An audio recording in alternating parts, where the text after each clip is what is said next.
देखिए मान्यवर, भगौड़ा इस समय कौन है पूरा देश जान रहा है। भगौड़ों के बारे में मत कहिए। देश का प्रधानमंत्री गैस के संकट के इस समय में किस गुफा में छुपा हुआ है, पहले उसको निकाल के लाइए।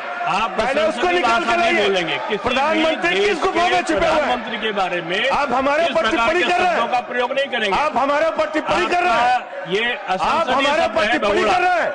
पूरा देश गैस की लाइनों में खड़ा है, प्रधानमंत्री गुफा में छिपे हुए हैं।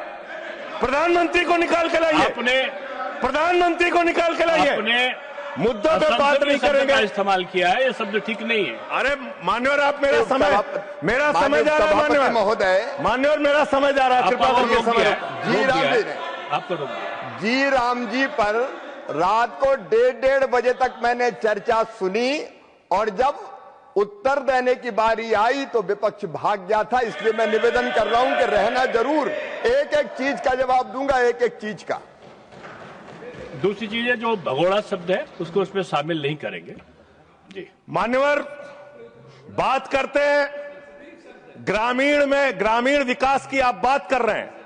उज्ज्वला स्कीम के तहत 8 से 10 करोड़ सिलेंडर गांव में आपने बांटे हैं और 10 से 11 करोड़ सिलेंडर के कनेक्शन लोगों ने अपने आप से लिए हैं। 21 करोड़ सिलेंडर के कनेक्शन गांवों में हैं। मैं आपके माध्यम से इस सरकार से पूछना चाहता हूं, मध्य एशिया के अंदर जो युद्ध चल रहा है इजराइल और अमेरिका और ईरान के बीच में, आप क्यों इजराइल की चमचागिरी में खड़े हो गए, जिसके कारण से हिंदुस्तान को आज गैस का संकट भुगतना पड़ रहा है। पूरा देश लाइन में खड़ा है, गांव लाइन में खड़ा है, शहर लाइन में खड़ा है, एक एक इलाका लाइन में खड़ा है। होटल बंद हो रहे हैं मान्यवर, मोरवी के अंदर गुजरात में टाइल्स की फैक्ट्रियां बंद हो रही है मान्यवर। आपने क्या हालत की है। आप राज्यों के साथ न्याय नहीं करते, आप ग्रामीण व्यवस्था के साथ न्याय नहीं करते। आपने बनारस के अंदर 4200 एकड़ जमीन वहां के किसानों की जबरन कब्जा की।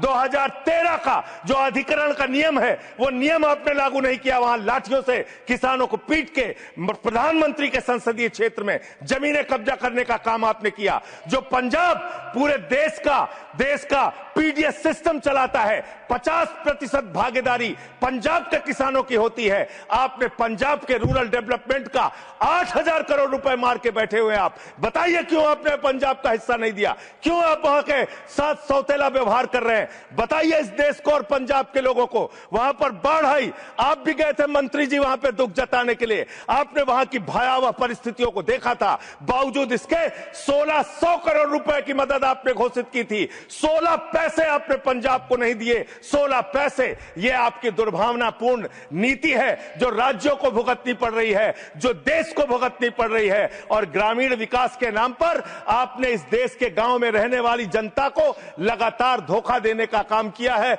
लगातार उनको ठगने का काम किया है। चाहे वो आंगनबाड़ी की स्कीम हो, आंगनबाड़ी की कार्यकर्तियां, हर काम में उनको आप लगा देते हैं, लेकिन आप उनको पैसा देने के नाम पर आपको हंसी आएगी, हंसी आएगी, हंसी आएगी। आंगनबाड़ी की योजना गांव में ही चलती है, गांव में ही चलती है, हंसी आएगी आपको। मान्यवर, मैं अंत में एक ही बात कहना चाहता हूं। मंत्री जी ने कहा भागिएगा नहीं, मैं बिल्कुल बैठ के आपकी एक एक बात को सुनूंगा। मंत्री जी, ध्यान से सुनूंगा। जितनी बात मैंने कही है उसका पूरा जवाब दीजिएगा, और अगर आप जवाब नहीं दे पाएंगे तो मुझे भी उस वक्त बोलने का अवसर दीजिएगा। आप ही अकेले बोलने का अधिकार रखते हैं, ऐसा नहीं होना चाहिए।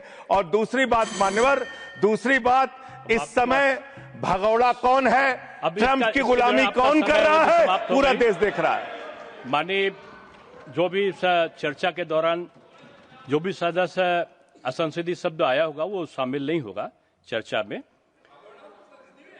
अब अगर है तो नहीं होगा, अगर असंसदीय नहीं है तो शामिल होगा।